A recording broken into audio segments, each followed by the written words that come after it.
Hello, everyone. It is time.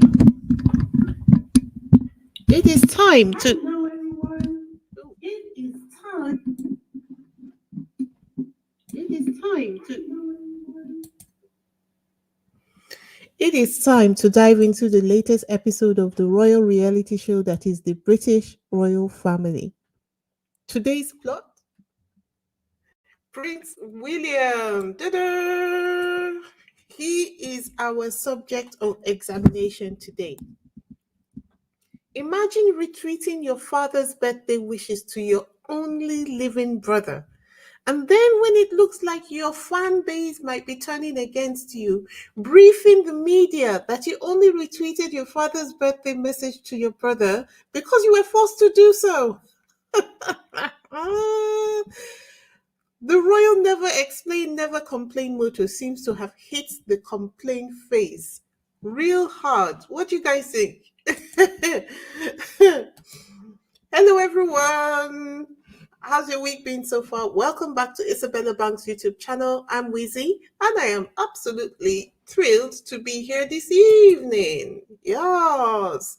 So, I'm not going to waste your time this evening. I'm just going to dive right in, okay?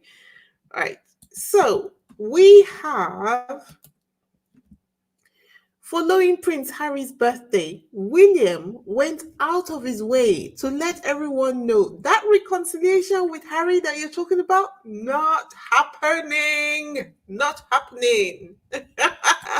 You see him, I don't care for him that much. And I'm sitting here like, William, what better way would it have been to make yourself look like the bigger man, the older, wiser brother, you know? The people that say you should not do that actually don't mean the best for you. Now, look at you. How do you look though in the media? Like someone who is really twisted and bitter. Because William doubles down, turning what could have been a huge PR win into a facepalm moment.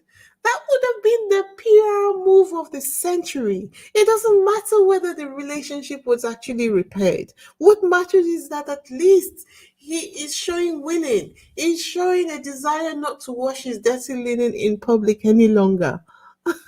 He's showing like he has more fortitude than Harry, let's say, assuming it was the case. But with that move, he would have shown, like, okay, never mind him. Harry is just wilding out. I'm the sensible older brother.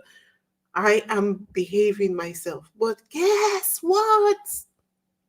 To me, it's like he now has a will to fail.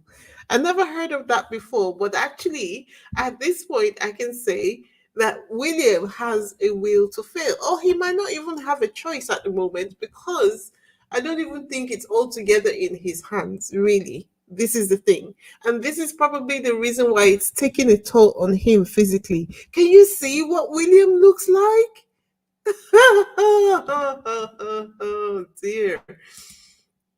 He looks like a man who is going through some things. Even his wife, who is said to be the one going through the cancer treatment, looks so much better than he does. As this person on Twitter put it, this is the way William sounds. So she's like us. Oh, following like Prince Harry's birthday, right? Oh, what a lovely day. And before we could get it out, what do we hear from William? I hate Harry. I'll never be friends with him again. I hate him, hate him, hate him. Did I tell you how much I have no interest in Harry? I don't care. I hate my little brother. Harry, I hate him. Meanwhile, Prince Harry is in America enjoying his life.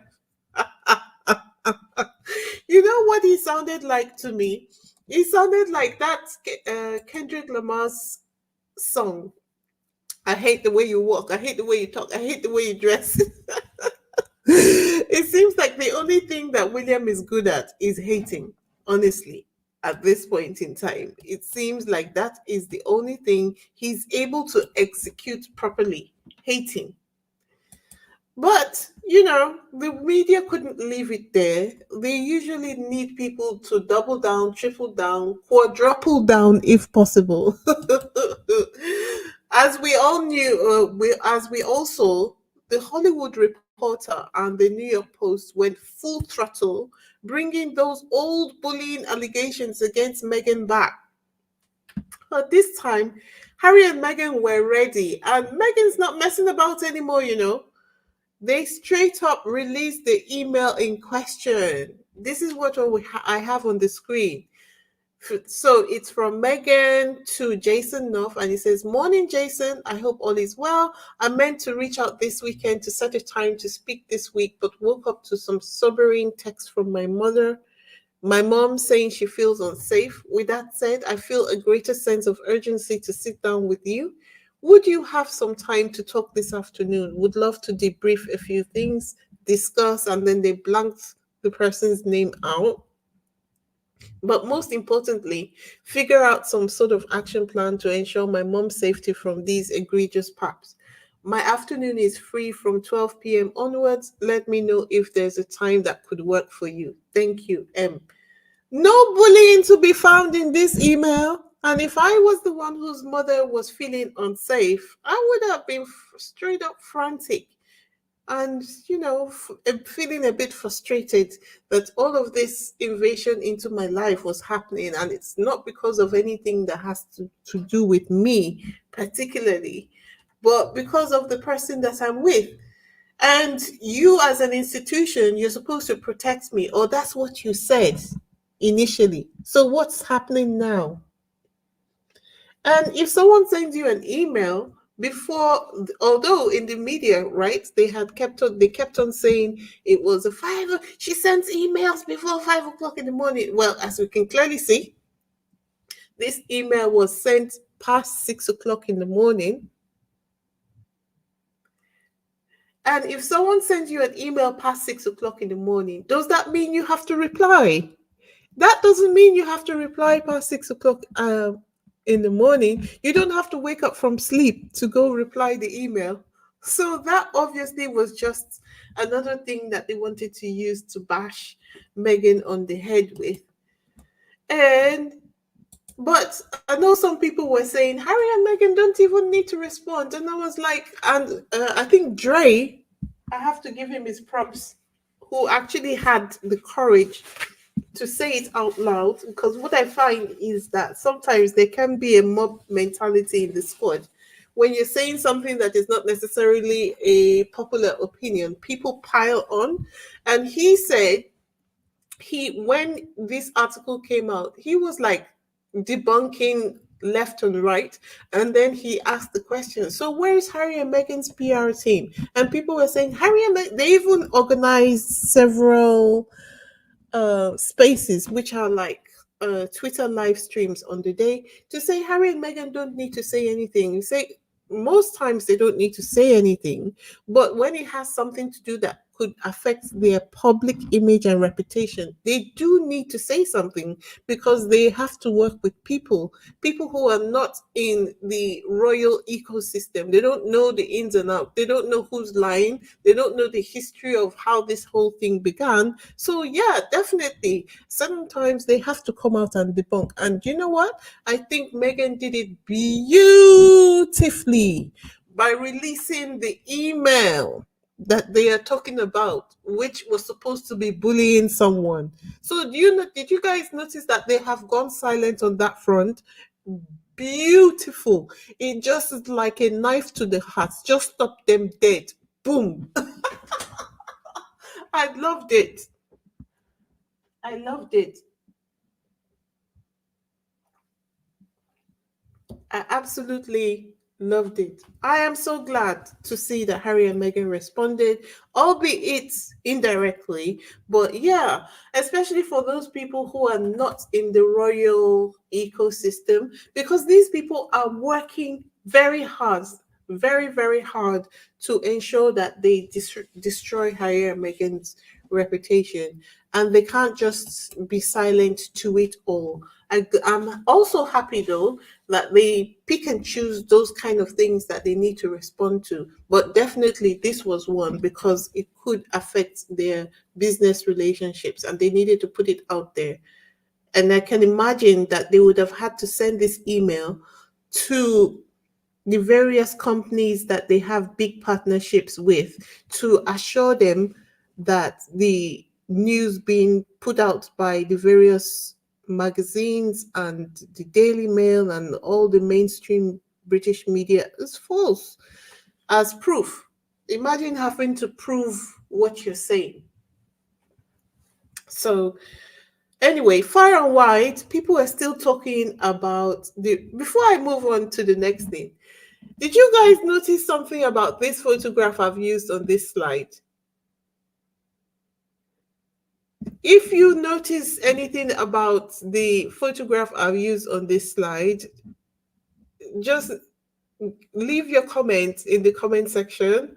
I think we have seen this style of photography recently. Tell me where you have seen it, please. Hello, loved ones. Hi, everyone. How you doing? How you cooking? I'm trying to manage your time, so I'm not going to spend much time in initially going through the comments in the chat. But where have you seen this style of photography? It didn't strike me initially. It was when I was trying to put this video together and I came across this Harry and Meghan photograph. Then I remembered where I had seen this. I was like, oh my god! Can you believe that they even went? That means that they have. I'm sure they have like several folders on Harry and Meghan, on all their lookbooks from their dating days to all Meghan's fashion to all Harry's fashion. Photo booth photo of what Kate and William tried to replicate in that video, right? Yes, exactly. They tried to replicate this. Oh my god. I was like, oh my god, how juvenile. How juvenile can we get? Oh my god, this is ridiculous. Anyway, speaking of that infomercial, far and wide, people are still talking about the ridiculousness that was that cancer video. Not only that it looks like William and his pals had colluded to try to ruin Prince Harry's birthday, and they know that Harry really doesn't care. If you attack him, if it doesn't affect his business, he doesn't really care. But you get to him a bit when you attack Meghan. I mean, to the point that you have Sky News speculating on what the outcome of a divorce between Harry and Meghan would be. That's just so horrible. Look at this. It says if Prince Harry divorced Meghan Markle, which we all know will happen, he'd lose his children. So they know in advance that Harry and Meghan are going to get divorced by looking into their crystal ball, do they? Seriously.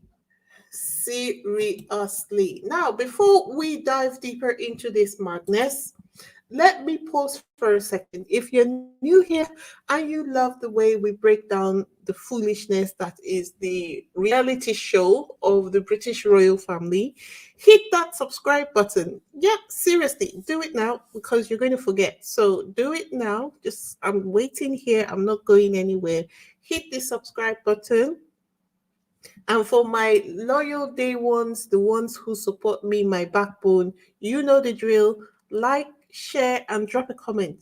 Let's show the world that we're not just watching, we're actively supporting Harry and Meghan. Today is Activism Tuesday, don't forget. So we have got a little bit of a task that we're going to engage in today. So don't forget to watch to the end of the video so that you can participate in the task we've got lined up for our Activism Tuesday session. Okay, so where were we? Where were we? Oh, right, we were speaking about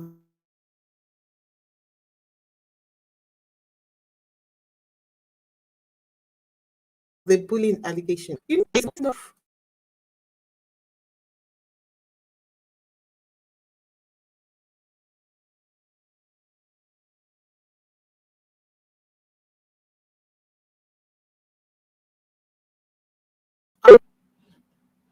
And we have since learned that it was William who gave him the green light to do so, right?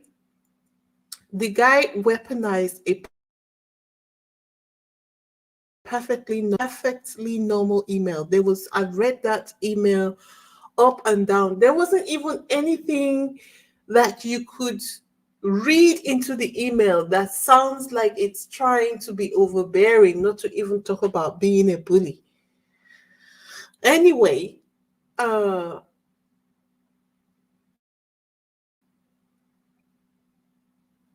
anyway, somehow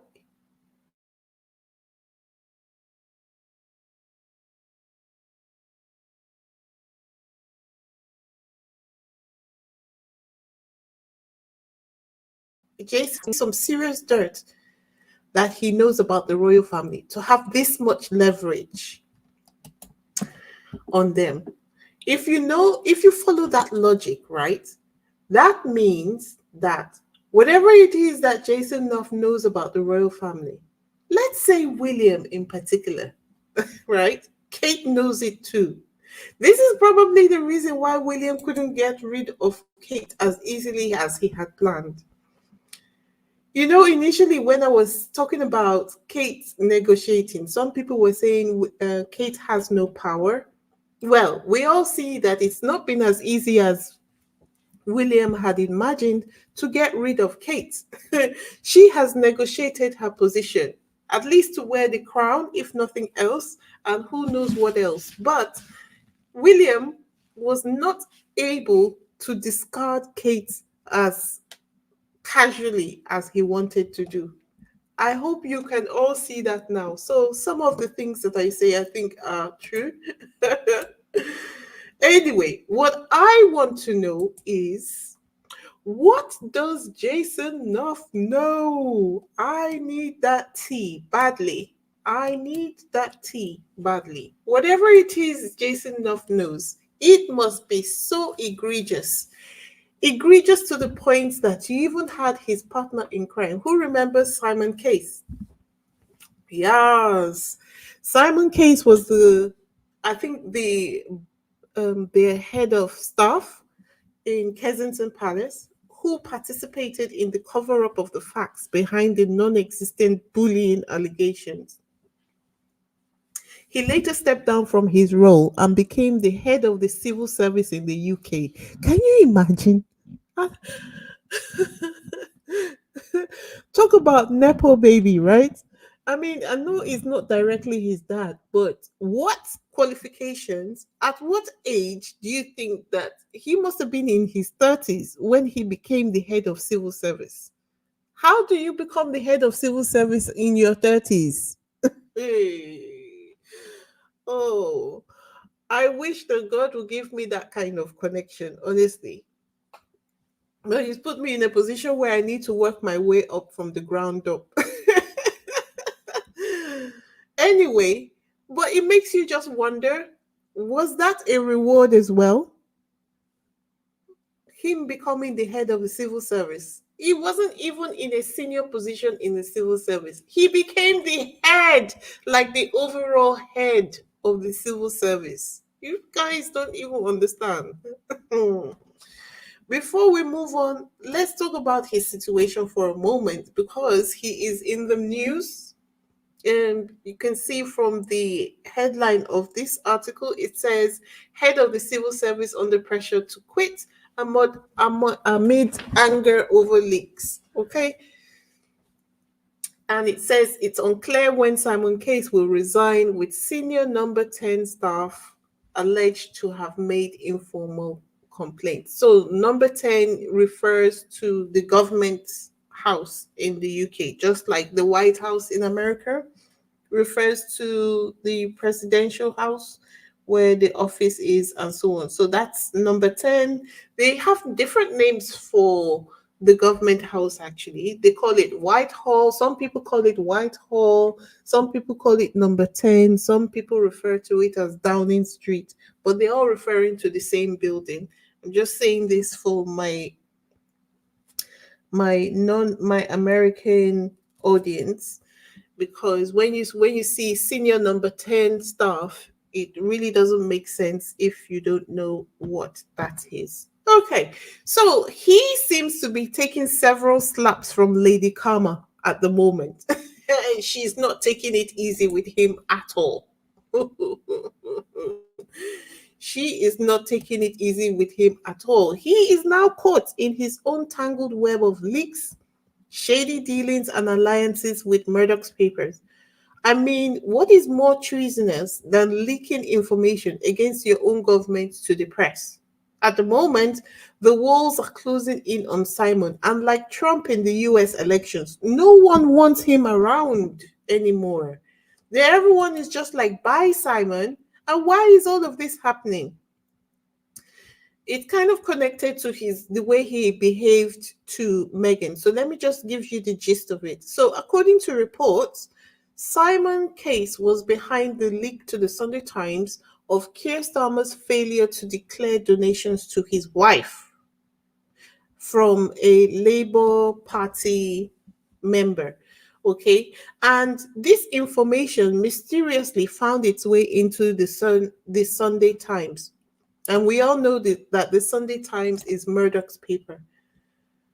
At the moment, the Labour government has been making policies. First of all, they exposed and embarrassed the Conservative government. You guys remember when they told everyone that the Conservative government left a £22 billion hole in the economy, which the Conservative Party were trying to cover up. When that information was released to the public, I was going to boldly say it, but let me put allegedly in front of it. Allegedly, the Conservative Party organized this so-called race riot, which wasn't a race riot, by the way. It was them trying to overthrow the British government. Now, when they did consultations on how to resolve the £22 billion hole in the economy, they are having to make several cuts.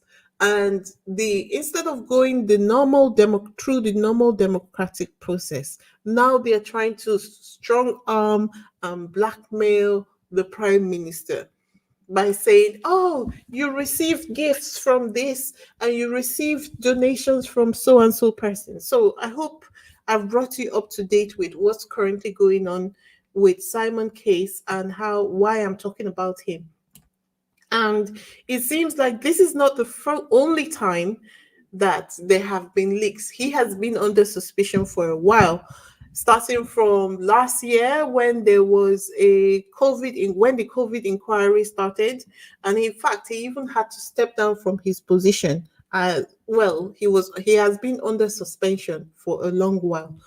When he came back to work not too long ago, then he started to leak information about this government to Murdoch's papers.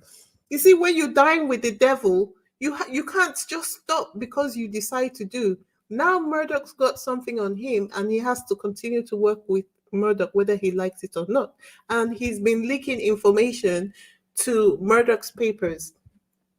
So now the prime minister is fed up of him, because Simon, he's supposed to be a civil servant who is loyal to the government, and is now being used as an informant by Murdoch's papers against the government. In my eyes, I would say that is treason, and I'm surprised he's not being charged for that. Anyway, what everyone is saying is, Simon, it's time to go. So the walls are really closing in faster than a royal PR disaster. And it looks like Simon's tenure is going to be over before the ink dries on his resignation letter. Maybe we will see him back in Kensington Palace. You know, they're recruiting at the moment. they're recruiting at the moment. And the worst part of this whole thing is that it all circles back to William. Yes, our guy, William, who is 40 something years old and he looks like he is 75. 75 going on 80. The tabloids have so much dirt on him. They are practically running the show.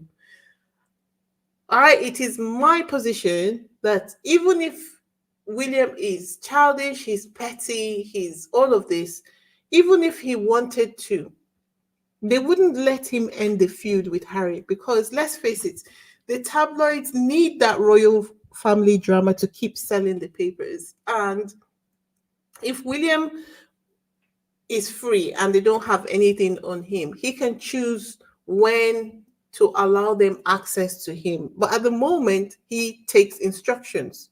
So the media are the ones who give him instructions now and tell him, we want to see you at so and so place, so and so time, and you must do this and you must do that. And he has no choice but to show up. If William buries the hatchet, the media's not got anything left to weaponize. And not only that, the protection that the media have against litigation for their many sins will be exposed.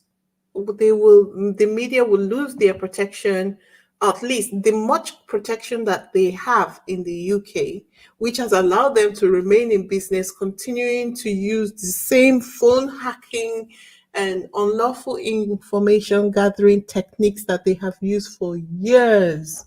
If they will lose the protection that they have. And when I was preparing this video, then I kind of was able to read between the lines and see exactly what Keir Starmer did when he took over office. And it comes back to a bit of politics because it's kind of intertwined. You see, if you've been following my channel for a while, there was a time when I did a video on the early days on Keir Starmer taking over government and the policies that he intends to put in place when he becomes prime minister. And one of the things he did was that he made the Buckingham Palace to change the arrangement that they have over the sovereign grant, putting the prime minister in greater control of what goes in and what goes out, requiring an audit between them and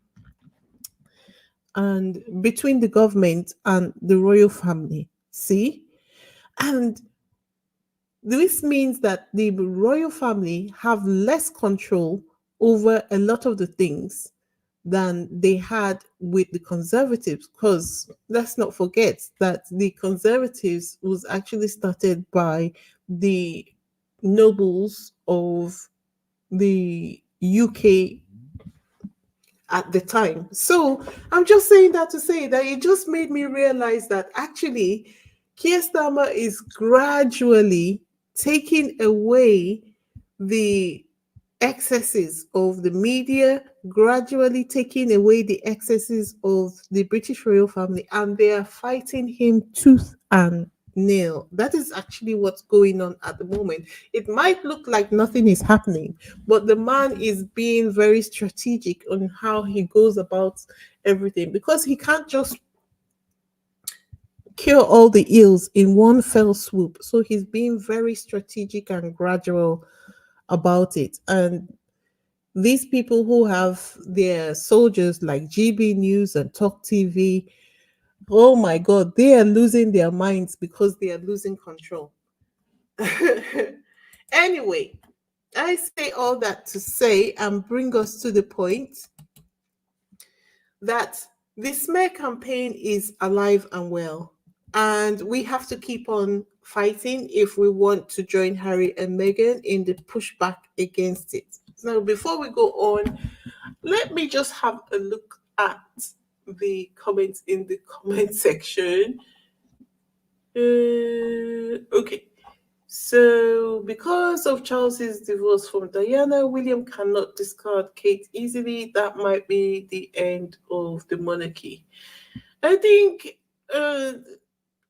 that is, 75% correct. but also I also feel like um he could have achieved it, though it would be a storm, but because Kate, she must have been keeping her files as well. She must have been keeping William's secrets and as well. So she had something to leverage with, so that by the time this issue of divorce came up, uh, she had something to bargain with. Yes.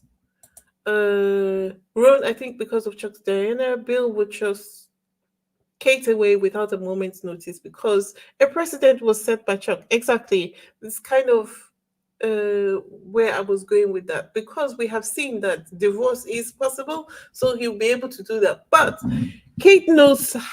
Kate has some. She knows where some of the bodies are buried, and she used it for. She used it for her own advantage. Simon Katz was one of the yes, absolutely. We are laughing. Kate and Druggy William will divorce. Yes, yes, yes. And he looks really awful. Only 85. Dawn, I have to go now. I'll watch the rest later on replay. Oh, thank you very much for being here, Dawn. I'll see you in a bit. Um Hello, Ingrid. How you doing? 285 certifies. Yes, thank you guys for being here. And there are few free things in the world, but subscribe. Yes, guys, if you haven't already subscribed, please go ahead to subscribe. Hit the like button as well. I'm still here, so you won't miss me. Go ahead, hit the like button. The Lakiva says the royals need Harry. The royals need to apologize to Harry and Meghan and let them live their lives. Exactly. Uh, Linia says Jason knows is part of the Pool Pork Sandwich Club. I remember that. I remember that. That was supposed to be in the Sandwich Club, was in either in the LGBTQ area of the country they visited, or it was an LGBTQ club. But what I have noticed is that there are a lot of those people around William, and there are rumors that his father also had something to do with them as well. Maybe Catherine found where the pool put. Yes, she has something. She has something, because William was going really hard in that direction, and then suddenly he had to pull the brakes. He had to pull the brakes. He was going hard, but he had to pull the brakes for sure. Okay, so what are we going to do for Activism Tuesday? It's a very gentle one. Remember that Harry is going to be doing a few events in New York, and I thought it would be great if we head over to Twitter or Facebook. I will leave the links to the events. Um, Head over to Twitter or Facebook to support Prince Harry's participation in the Diana Award conversation with Dr. Tessie Ojo at the Concordia Summit on September 24th. So the link to the event, the link to the post on Twitter is at the very top of the chat. You can scroll up, click on it. Just follow Concordia's page if you haven't followed it before. Hit the like button, click the repost button.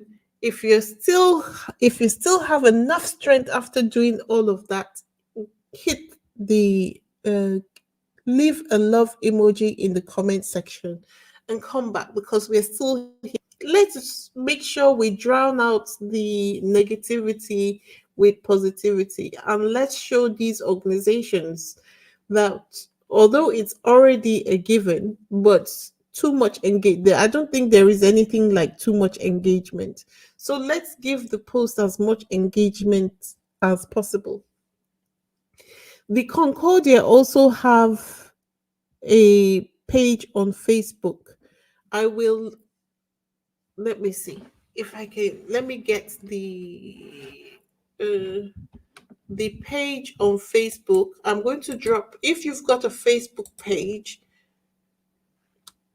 then you can go to the Facebook page and do the same thing. Follow the page, like Prince Harry's post. I think it is 6 posts down. Share it. Let's give them the engagement. Let's give them the engagement. Okay.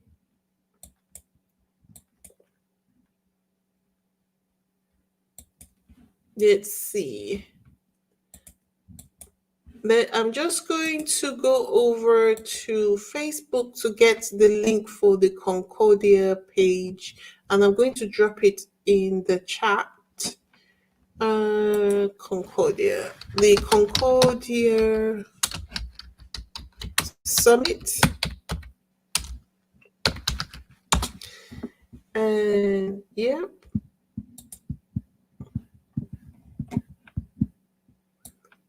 How many people have a Facebook page, and how many prefer Facebook to Twitter? Let me see. Oh, come on. Right. So I have this. I've just dropped the link to the Facebook page in the chat. If you prefer Facebook, you can go to the Facebook page and follow Concordia and engage with the post on Concordia's Facebook page. If you prefer Twitter, the link to Concordia's Twitter page is at the top of the chat. Let's just engage with it. It's a free way, cheapest way. It's free 99 to engage with it. And at least these are the things that we can do for Harry and Meghan because they're outside of our, well, my tax bracket. Let me not say that's for everyone. They're outside of my tax bracket. So if I can follow a page, love it, like it, then that's the easiest thing for me to be able to do. Okay, so Sussex Love says that would be great. Okay. How are you, Sussex Love? Been an age. I hope you're good. Hi, Cookies and Cream. Great to see you. Hi, Lini. Hi. Okay, let me see. Lorna says Simon Case was out in Starmer because someone gave his wife, yes, a donation for clothes and provided her with a personal shopper. Yes. And he leaks the information to the Sunday Times. He's a civil servant. He's not supposed to do that. He's not supposed to do that. And it's against the civil service rules for him to do that. Now they have their foot on his butt and they're just like, get out! Get out!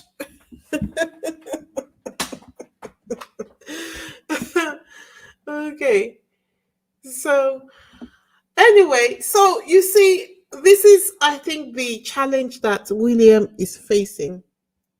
I'm sure that, but he knows by now how stupid he looks. I know that as silly as he is, I'm sure he really doesn't want to look stupid. So he must be struggling with how he is looking in the public at the moment, which tells me that it's kind of forced. So I don't know, maybe the thought of how long he is going to have to live under the manipulation of Murdoch is what is drying him out, making him look like dried fish. This is part of the reason why Prince Harry is bringing his case, because he knows that once he is able to win his case, a lot of freedom will be gotten for a lot of people, especially those who have been under the media's manipulation because they are victims of blackmail. This is kind of what it's all about. So anyway, I hope and pray for Prince Harry that he's able to win his case, because it will do a lot of good for a lot of people, not less the British royal family, even though they don't deserve Prince Harry's graciousness. All right, so that's all I have for this evening, guys. Until next time, this is Wheezy signing out. Lottie says Kate better watch her back. You see what happened to Princess Diana. Lorna says I have just signed up to Facebook. And Willie Boy just aged. He didn't mature. Never mind manhood. For sure. All right. Thank you, guys. And with that, I sign out. Until next time, this is Wheezy. Bye.